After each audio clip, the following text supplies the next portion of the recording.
नमस्कार, आप देख रहे हैं न्यूज़ रिपोर्टर नेटवर्क और मैं हूं आपके साथ नूतन। आइए जानते हैं आज की खबरें, लेकिन उससे पहले एक नज़र सुर्खियों पर। हरिद्वार जिले के कई दिग्गज नेताओं ने विभिन्न दलों को छोड़कर ग्रहण की भाजपा की सदस्यता। केदारनाथ धाम की यात्रा के लिए पंजीकरण पर 15 मई तक रोक, मौसम को देखते हुए लिया गया फैसला। सिख समूह संगठन ने वार्षिक सिख 100 सूची की जारी, राज्यपाल गुरमीत सिंह ने पाया 17वां स्थान। और कल देश भर में सामूहिक हनुमान चालीसा का पाठ किया जाएगा आयोजित, विश्व हिंदू परिषद ने की घोषणा। और अब खबरें विस्तार से। आज भाजपा मुख्यालय में प्रदेश अध्यक्ष महेंद्र भट्ट के सानिध्य में हरिद्वार जिले के कई दिग्गज नेता विभिन्न दलों को छोड़कर भाजपा में शामिल हो गए। इस अवसर पर पूर्व मुख्यमंत्री और सांसद डॉक्टर रमेश पोखरियाल निशंक भी शामिल रहे। केदारनाथ धाम की यात्रा के लिए पंजीकरण पर 15 मई तक रोक लगा दी गई है। संयुक्त निदेशक पर्यटन योगेंद्र गंगवार ने बताया कि मौसम विभाग के पूर्वानुमान को देखते हुए ये फैसला लिया गया है। 15 मई तक नए पंजीकरण पर रोक रहेगी, लेकिन जो यात्री पहले ही पंजीकरण करा चुके हैं वो यात्रा कर सकते हैं। उनका कहना है कि अन्य प्रदेशों से आने वाले लोगों को किसी तरह की कोई समस्या ना हो, इसके लिए ये कदम उठाया गया है। सरकार का प्रयास है कि तीर्थ यात्रियों को सुगम यात्रा करवा सकें। इसको देखते हुए फिलहाल नए पंजीकरण पर 15 मई तक रोक लगाई गई है। राजधानी देहरादून में तकनीकी शिक्षा विभाग की ओर से पिट्ठूवाला पॉलिटेक्निक कैंपस में एक बड़े रोजगार मेले का आयोजन किया गया। मेले का शुभारंभ सूबे के तकनीकी शिक्षा मंत्री सुबोध उनियाल ने किया।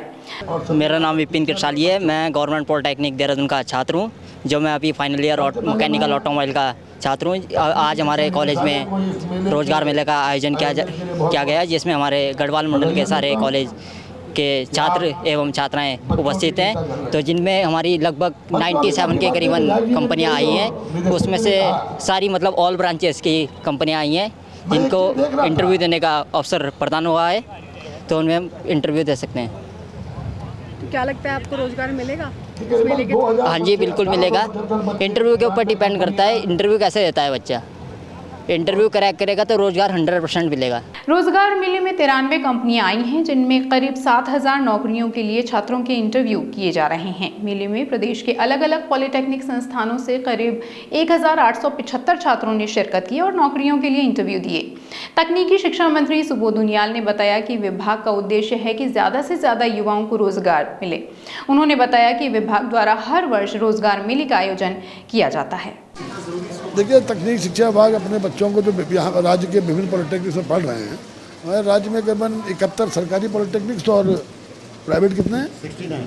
69 प्राइवेट पॉलिटेक्निक्स, कुल मिलाकर के 140 के आसपास प्राविधिक शिक्षा संस्थान हैं। इनके बच्चों को किस तरह रोजगार मिल सके उनकी शिक्षा के हिसाब से, इसके लिए प्लेसमेंट सेल हमारे तकनीकी शिक्षा विभाग ने खोला है। और इससे पूर्व भी वो काशीपुर और देहरादून में करीबन 41% बच्चों को, जो हमारी टोटल स्ट्रेंथ है करीबन 3700 के आसपास जो फाइनल ईयर की, तो उसमें 41% बच्चों को उन्होंने रोजगार देने का काम किया। और इस वर्ष आज का टारगेट ये है कि 1875 बच्चों ने आज इस रोजगार मेले में ये प्रतिभाग कर रहे हैं और 93 कंपनीज आई हैं और आप लगा लीजिए कि 7000 से ज़्यादा वैकेंसीज हैं।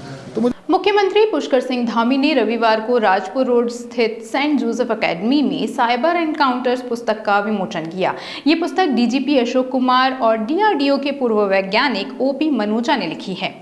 इस अवसर पर मुख्यमंत्री ने कहा कि इस पुस्तक में जहां एक ओर सच्ची घटनाओं का जिक्र करते हुए लोगों को जागरूक करने का प्रयास किया गया है, तो वहीं दूसरी ओर पुस्तक मनोरंजक भी है। पुस्तक का एक एक पृष्ठ लोगों को साइबर क्राइम से बचाव के लिए प्रेरित करने का काम करेगा। आपको बता दें कि यह पुस्तक साइबर अपराधों से जुड़ी सत्य घटनाओं पर आधारित है, जिससे साइबर अपराधों से बचने में पाठकों को मदद मिल सके। विश्व हिंदू परिषद के महामंत्री मिलिंद परांडे ने घोषणा की है कि 9 मई यानी कल देश भर में सामूहिक हनुमान चालीसा का पाठ किया जाएगा। उन्होंने बताया कि बजरंग दल की तुलना पीएफआई से करना बहुत अपमानजनक है। बजरंग दल देश भर में समाज सेवा का काम करता है और इसी का विरोध प्रकट करने के लिए इस सामूहिक हनुमान चालीसा पाठ का आयोजन किया जा रहा है। महाराष्ट्र, कर्नाटक, छत्तीसगढ़ जैसे अनेक राज्यों में कांग्रेस के कुछ नेताओं ने बजरंग दल को प्रतिबंधित करने के संबंध में वक्तव्य दिया है। बजरंग दल जैसे देशभक्त संगठन की तुलना पीएफआई जैसे देशद्रोही संगठन के साथ करना यह भी बहुत अपमानजनक है।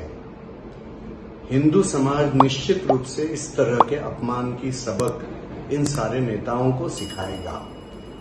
देश भर में बजरंग दल अनेक तरह के सेवा कार्य और हिंदू समाज के सुरक्षा के कार्य कर रहा है। गोरक्षा है, हिंदू कन्या रक्षा है, हिंदुओं के धर्मांतरण को रोकने का विषय, ऐसे अनेक अच्छे कार्यों में बजरंग दल लगा हुआ है। और इसीलिए विरोध प्रकट करने के लिए बजरंग दल के जो हजारों साप्ताहिक मिलन चल रहे हैं, वहां पर दिनांक 9 मई के दिन सामूहिक हनुमान चालीसा के पाठ का आह्वान किया गया है। विश्व हिंदू परिषद संपूर्ण हिंदू समाज को इस सामूहिक हनुमान चालीसा के पाठ में सहभागी होने का आह्वान करता है। हेमकुंड साहिब की यात्रा 20 मई से शुरू होनी है। इस साल भारी बर्फबारी के चलते हेमकुंड साहिब में 10 फीट से अधिक बर्फ जमी है। हेमकुंड साहिब में लगातार हो रही बर्फबारी यात्रा तैयारियों में बाधा बन रही है। सेना बार बार अटलाकोड़ी से हेमकुंड साहिब तक और गुरुद्वारे परिसर में बर्फ हटाने का काम कर रही है। मुख्यमंत्री पुष्कर सिंह धामी ने कहा है कि धर्मांतरण कानून, नकल विरोधी कानून समेत अन्य कई कानून अन्य राज्यों के लिए प्रेरणा बन रहे हैं और ये हमारे राज्य के लिए गर्व की बात है। साथ ही मुख्यमंत्री ने ये भी कहा कि प्रदेश के हित के लिए जरूरत पड़ी तो वो जनसंख्या नियंत्रण कानून भी जल्द ही लेकर आएंगे। साथ ही मुख्यमंत्री ने ये भी कहा कि समान नागरिक संहिता यानी कि यूसीसी का ड्राफ्ट भी तैयार हो गया है, जो दूसरे राज्यों के लिए मॉडल बन रहा है। कैबिनेट मंत्री सतपाल महाराज ने लोक निर्माण विभाग, सिंचाई विभाग, पंचायती राज और पर्यटन विभाग के अधिकारियों के साथ बैठक की और नैनीताल जिले के विकास कार्यों को लेकर विभागीय समीक्षा की। इस दौरान सड़कों की गुणवत्ता की शिकायत को लेकर सतपाल महाराज ने कहा कि जल्द ही सरकार एक ऐसा ऐप बनाने जा रही है जिसके माध्यम से सड़क में कहीं भी गड्ढा हो तो जनता उस गड्ढे की फोटो ऐप के माध्यम से भेज सकती है, जो सीधे विभाग तक पहुंचेगी, जिसकी मरम्मत के बाद विभाग को तत्काल उसी ऐप पर ठीक करी गई सड़क की फोटो अपलोड करनी होगी। इसके अलावा उन्होंने अधिकारियों को सख्त निर्देश दिए कि विकास कार्यों में गुणवत्ता को लेकर मिली शिकायतों पर भी दोषी के खिलाफ तुरंत कार्रवाई की जाएगी। आज लोक निर्माण विभाग, पंचायती राज विभाग, सिंचाई विभाग, लघु सिंचाई के अंतर्गत 24 करोड़ 78 लाख 62,000 का जो है योजनाओं का हमने लोकार्पण शिलान्यास किया और ये बड़ी खुशी की बात है कि यहाँ पर बहुत से काम हो रहे हैं जिनका हमने अनुश्रवण किया है, उनकी देखा है, पता लगाया है कैसे कैसे काम, उनकी गुणवत्ता क्या है। गड्ढा मुक्त करने के लिए हम ऐप लाने जा रहे हैं। ऐप के ज़रिए आप गड्ढे की फ़ोटो खींच करके हमें भेजेंगे, उसमें जो रेखांश और अक्षांश जो पूरा लोकेशन मिलेगी जी। उसके बाद डिपार्टमेंट उसको रिपेयर करने के बाद आपको फ़ोटो वापस भेजेगा। तो गड्ढा मुक्त करने के लिए ऐप का उपयोग किया जाएगा। आने वाले समय करीब 15 मई के करीब उसका लोकार्पण हो जाएगा, मुख्यमंत्री जी करेंगे। आम आदमी पार्टी के प्रदेश समन्वयक जोत सिंह बिष्ट ने आज देहरादून में पत्रकारों से बातचीत में कहा कि दिल्ली के मुख्यमंत्री पर ईडी और सीबीआई के छापे गलत हैं। उन्होंने कहा कि ईडी और सीबीआई ने पार्टी को ईमानदार का सर्टिफिकेट दिया और कहा कि आम आदमी जैसी ईमानदार पार्टी कोई नहीं है। उन्होंने भाजपा पर निशाना साधा और शराब घोटाले को एक षड्यंत्र बताया। उन्होंने मनीष सिसोदिया के ऊपर 14 फोन तोड़ने के आरोप को भी झूठा बताया। एक तथाकथित शराब घोटाले का आरोप केंद्र की मोदी सरकार ने जिस तरह से आम आदमी पार्टी पर लगा करके उनके एक वरिष्ठ मंत्री को जेल में डालने का काम किया और बहुत सारे लोगों को जेल में डाला, उनके खिलाफ झूठे गवाह तैयार करने के लिए उन गवाहों के साथ मारपीट की, उनको डराया, धमकाया, लालच दिया। 6 मई को दिल्ली की राउज एवेन्यू कोर्ट में जो कोर्ट ने 2 लोगों की जमानत देते हुए उस पर अपना फैसला दिया, उसमें केंद्र सरकार के उस झूठ का पर्दाफाश करने का काम किया। उन्होंने कहा कि मोदी जी के दबाव में ईडी और सीबीआई ने गलत तरीके से आम आदमी पार्टी के नेताओं पर जो 100 करोड़ रुपए की रिश्वत लेने का आरोप लगाया,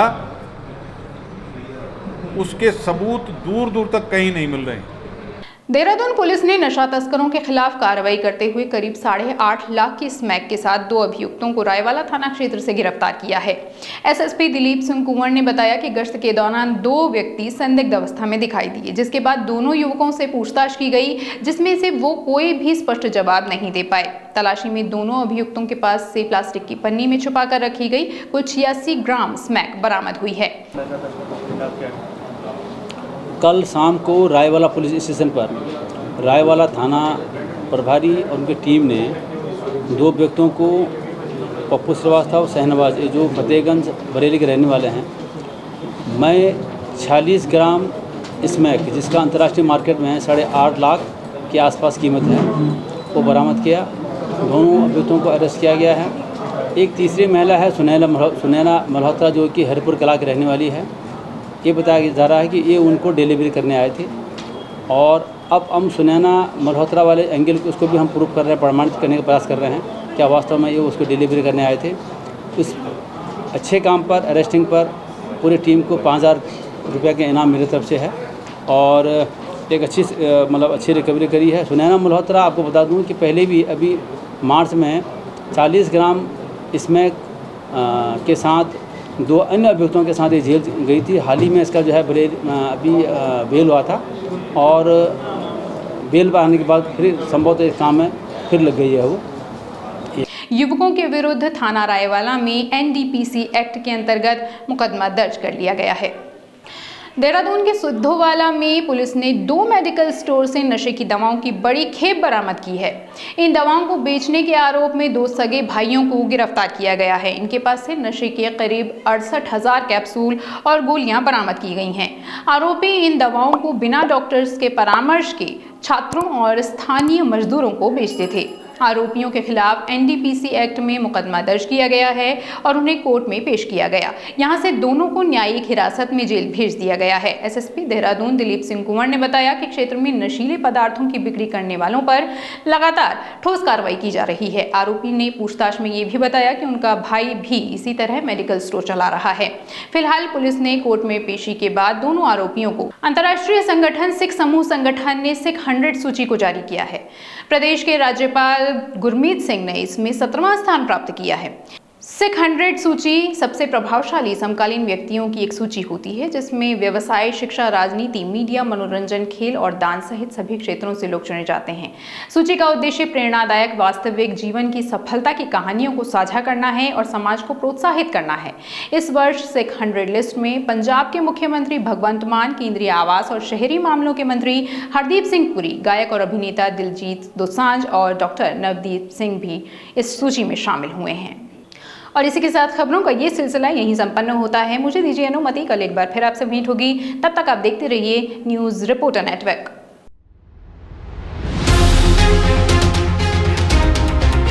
ये है न्यूज़ रिपोर्टर नेटवर्क। आप देख रहे हैं न्यूज़ रिपोर्टर लाइव। सोच आपकी, आवाज हमारी।